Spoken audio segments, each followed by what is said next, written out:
Libur akhir pekan udah di depan mata nih. Kamu udah ada rencana kemana, Fems? Wisata kuliner, jalan-jalan seru, atau traveling ke luar negeri? Apa? Mau ke luar negeri? Tapi rada mikir karena tiket pesawat yang mahal. Wah, nggak usah jauh-jauh dulu deh. Kita kasih tahu nih tempat wisata ala luar negeri yang cihuy.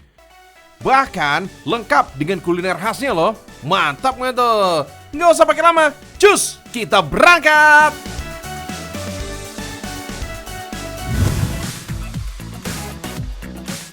Wah, banyak juga nih balon udaranya. This is my dreams, fams. Nah, mungkin kamu kira kita lagi di Kapadokia, Turki ya. Wait, jangan salah, fams. Balon hias ini masih di negeri kita tercinta kok. Lihat tuh, cantiknya balon udara yang menghiasi langit dengan latar belakang Gunung Sumbing, Gunung Sindoro, dan Gunung Prau. Jadi romantis-romantis gimana gitu, ya nggak? Berasa lagi di Kapadokia sungguhan nih, fams. Setelah sempat terhenti selama 2 tahun akibat COVID-19, Festival Balon Terbang kini kembali digelar pada 3 kecamatan, fams, yaitu Kecamatan Kalikajar, Kertek, dan Wonosobo. Tapi daerah yang kita kunjungi ini ada di daerah Wonosobo. Kali ini ajang berkumpulnya para komunitas pehobi balon udara Wonosobo bertajuk Java Balloon Attraction 2022. Oh iya, dari 28 balon peserta atraksi ini, 25 diantaranya adalah komunitas balon udara terbaik yang udah terseleksi di ajang bergengsi Piala Bupati Wonosobo bulan sebelumnya. Oh my wow, keren juga ya. Dalam satu tim komunitas balon udara biasanya terdiri dari 5-10 orang yang bertugas menerbangkan, fams. Nah, ini nih rahasia balon. Bisa mengembang dan terbang sempurna, yaitu dengan pengasapannya. Gas karbon atau hawa panas dari proses pengasapan memiliki massa udara yang lebih ringan dibandingkan dengan udara dingin di sekitarnya, fams. Makanya, balon yang awalnya tergulung bisa langsung mengembang. Untuk menerbanginnya, emang gak gampang. Butuh waktu 20-30 menit agar balon udara bisa mengembang dan terbang sempurna. Meski tanpa awak, ukuran balon udara khas Wonosobo ini bisa dibilang jumbo loh. Bayangin aja, fams. Diameternya bisa 3 meter dan panjang 7 meter. Total, di Wonosobo ini memiliki ratusan hingga ribuan komunitas pehobi balon udara. Wah, banyak juga ya. Anyway, penerbangan balon udara begini sebenarnya udah sejak lama nih menjadi tradisi masyarakat setempat. Biasanya sih, tradisi ini dilaksanakan pada momen Hari Raya Idul Fitri atau saat bulan Syawal tiba. Wah, pas banget nih. Ntar kita ke sana ah. Diperkirakan nih, fams, tradisi seni budaya ini udah ada sejak tahun 1960-an. Kalau gitu, udah lebih dari setengah abad dong. Oh my wow.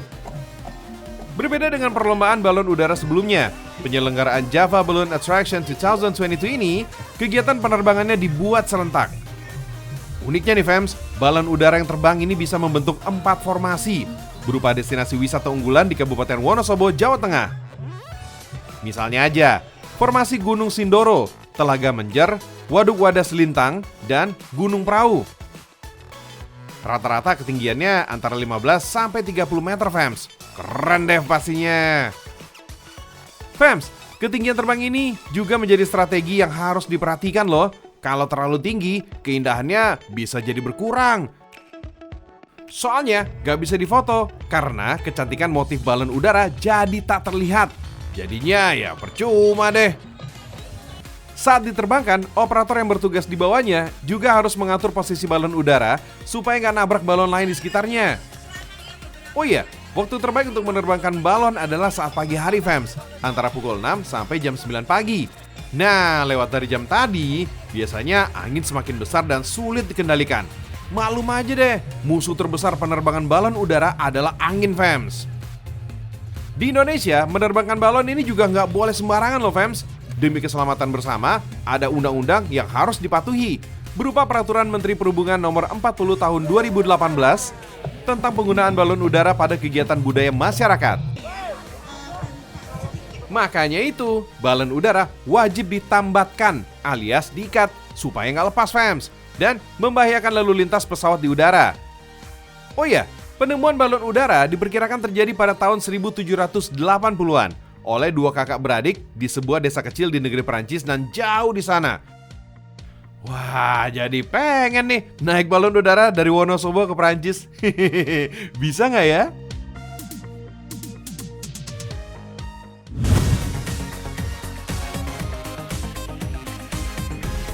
Dari wisata ala Kapadokia, kita wisata ala negeri matahari terbit, Jepang.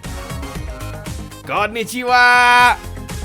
Ini dia nih tempatnya nih fams. Namanya Little Jogja fams, alias Little Tokyo-nya Jogja. Tempat wisata yang baru buka akhir tahun 2021 ini berlokasi di Desa Muntuk, Bantul, Yogyakarta. Kabarnya sih, konsep tempat wisata ini terinspirasi dari Okutama. Itu loh, daerah yang berada di sebelah barat kota Tokyo. Okutama emang terkenal dengan daerah yang tenang, sehingga cocok nih untuk melepas lelah atau healing gitu fams. Karena lokasinya jauh dari keramaian kota, pemandangan di sini terbilang asri dan segar. Makanya, tempat ini juga cocok dijadikan tempat beraktivitas seru. Misalnya aja, berkendara dengan jeep, menyusuri alam. Widih, asik ya! Soal biaya, penyewaan jeep di sini juga bervariasi fams, mulai dari Rp300.000 hingga Rp600.000. Tinggal kamu pilih aja nih, mana yang kamu suka. Mau yang fun trip, short trip, medium trip, hingga long trip. Wait, gak usah bingung ya, karena semuanya dijamin seru kok. Apalagi memakai jeep-jeep yang kecil dan kinclong kayak gini fams.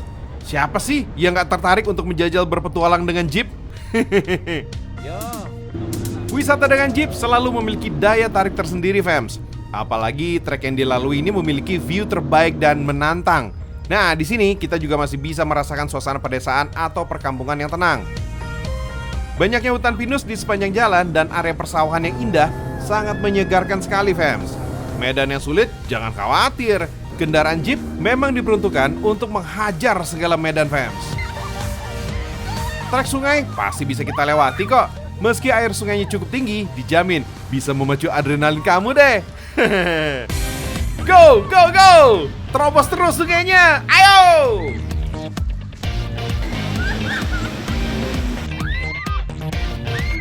Abis seru-seruan, saatnya kita berkeliling di Little Jogja. Untuk tiket masuknya murah kok fams, cuma Rp30.000 aja. Apalagi harga ini udah termasuk dengan voucher jajanan yang berada di dalamnya. Begitu masuk, suasana negeri Sakura langsung berasa fams. Mulai dari bangunan dan lampion. Uniknya lagi, petugasnya juga memakai pakaian tradisional Jepang. Wah. For your info nih fams, lampion-lampion ini dikenal dengan sebutan Kochin. Diperkirakan, lampion ini telah dibuat oleh masyarakat Jepang dari tahun 1085 dari bingkai bambu yang dilapisi sutra atau kertas.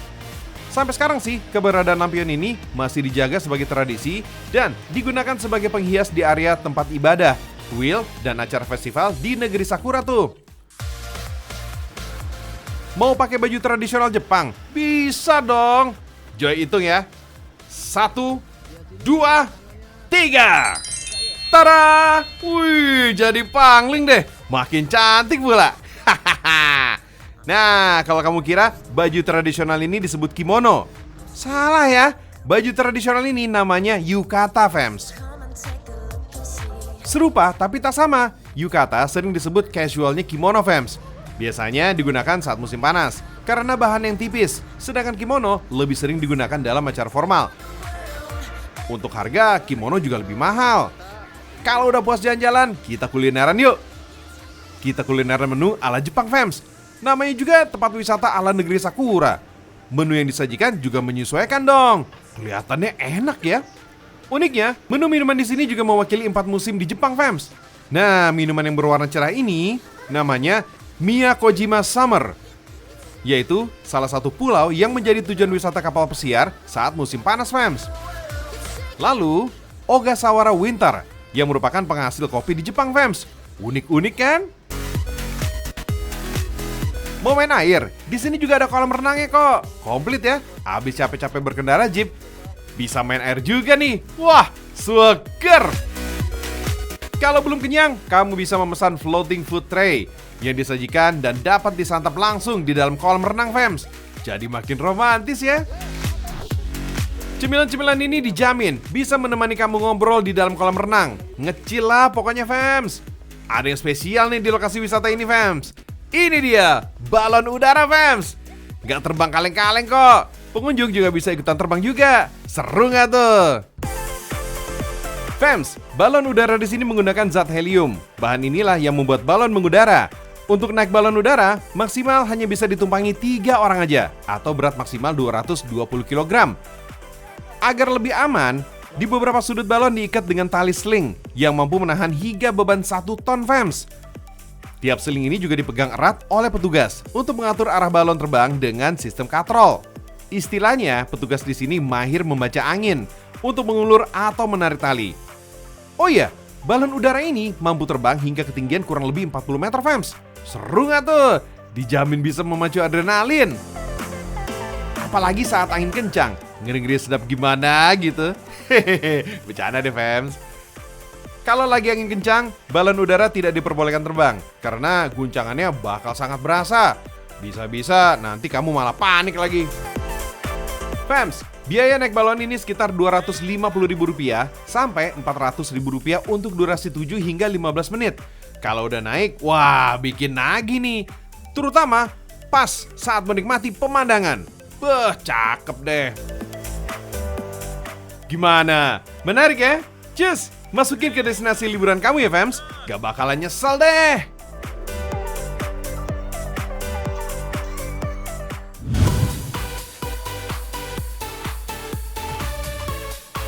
Widih, banyak banget kuliner ya fams. Gimana gak banyak? Tempat makan ini terdiri dari 80 tenan makanan di area seluas 14.000 meter persegi.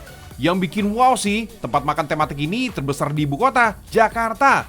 Old Shanghai namanya. Lokasinya ada di Sedayu City, Kelapa Gading, Jakarta. Keunikan tempat makan ini karena menampilkan wajah Shanghai tempo dulu fams. Vibes-nya benar-benar berasa lagi di negeri tirai bambu gitu deh. Bangunannya juga otentik banget, menampilkan arsitektur khas Tiongkok. Di sini juga ada pagoda yang menjulang setinggi 30 meter dengan kolam air mancur di bawahnya. Lengkap dengan patung Dewi Mazu, yaitu Dewi Suci yang menaungi lautan samudra. Terus ada juga nih deretan lampion yang cantik dan estetik di sepanjang lorong. Nama areanya Dragon Alley. Bahkan nih fams, di sini juga ada nih area permainannya. Pokoknya, wah ini cocok banget nih dijadikan tempat wisata kuliner bersama keluarga. Jadi bukan cuma tempatnya aja nih keren, makanannya juga banyak pilihan. Mulai dari snack, jajanan kaki lima, sampai resto-resto legendaris ibu kota. Beuh. Misalnya aja nih ya, seafood omelet ini nih. Street food yang ini populer banget nih di negara asalnya di Taiwan sana. Rasanya kayak martabak telur gitu fams, tapi lebih gurih karena ada cita rasa seafood. Pilihan seafoodnya juga banyak, mulai dari kerang, udang, maupun cumi. Cara bikinnya, oyster dicelup ke dalam tepung, lalu dimasak ke atas papan penggorengan. Kemudian, tuang telur dan masak, hingga matang selama 5 menit aja. Tambahkan deh toge goreng, jadi deh. Seafood omelet ini harganya Rp39.000 per porsinya fams. Di sini juga ada kok bakso goreng super gede. Sekilas bentuknya kok kayak kue sus ya. Baksonya digoreng sebentar, lalu dipotong kecil-kecil. Makannya pakai saus asam manis. Wih, mantap jiwa. Kalau mau makan berat, ada nih fams. Restorannya juga ada kok. Mutiara Traditional Chinese Food yang legendaris ini udah ada sejak tahun 1975 fams. Terbilang legendaris nih. Di sini kamu juga bisa cobain kangkung hot plate yang unik banget. Jadi nih fams, kangkung ini dimasak dengan daging ayam, telur puyuh, dan bumbu tauco. Terus sajikan dengan hot plate dalam kondisi masih mendidih. Mantap! Kalau biasanya hot plate ini dipakai untuk makan steak, kali ini justru digunakan untuk kangkung. Kuahnya masih meletup-letup gitu fams. Kebayang gak tuh panasnya kayak apa? Wait, masih ada satu menu lagi nih. Signature dari Resto Legend ini adalah ayam Nanking. Itu loh, olahan daging ayam file yang dilapisi dengan adonan udang, lalu dibalur telur dan tepung panir. Lalu tuang saus spesial yang bikin lidah bergoyang. Rasanya crispy di luar dan empuk di dalamnya. Kangkung hot plate ini harganya 80 ribuan rupiah aja fams. Kalau ayam Nanking harganya sekitar 100 ribuan fams. Kelihatannya sih mahal, padahal enggak kok. Soalnya kangkung maupun ayam Nanking ini porsinya banyak banget. Percaya deh, bisa disantap untuk 3 bahkan 4 orang sekaligus.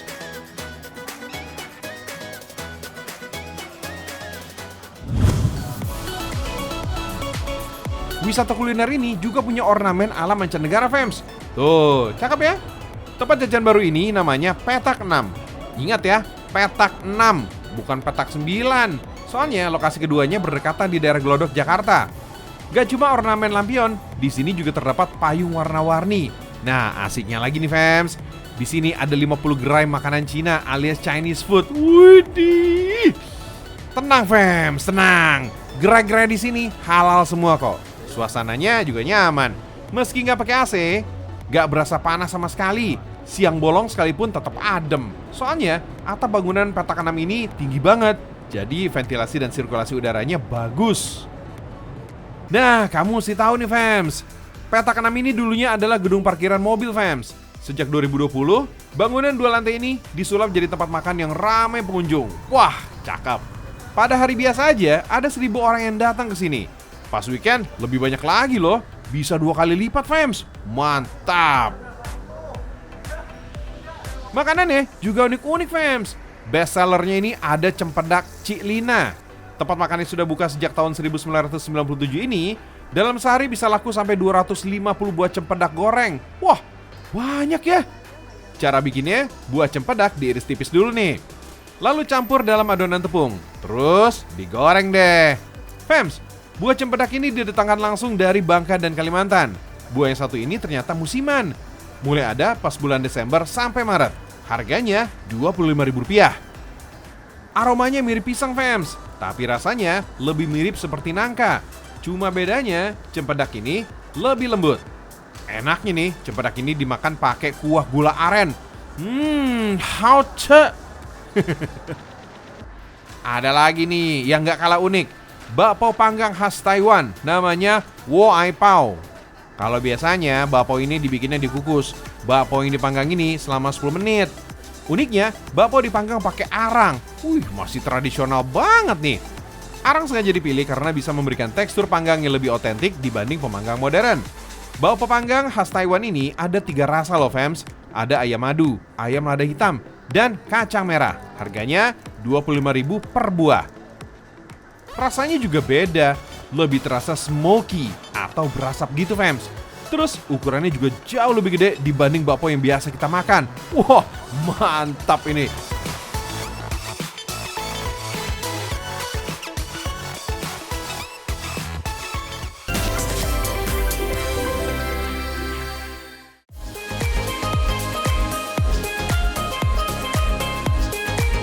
Kalau udah setengah jam, saatnya Jorici pamit undur diri ya fams. Jangan lupa nonton lagi Rekam Indonesia hari Senin ya. Karena apa? Indonesia mendunia. Bye!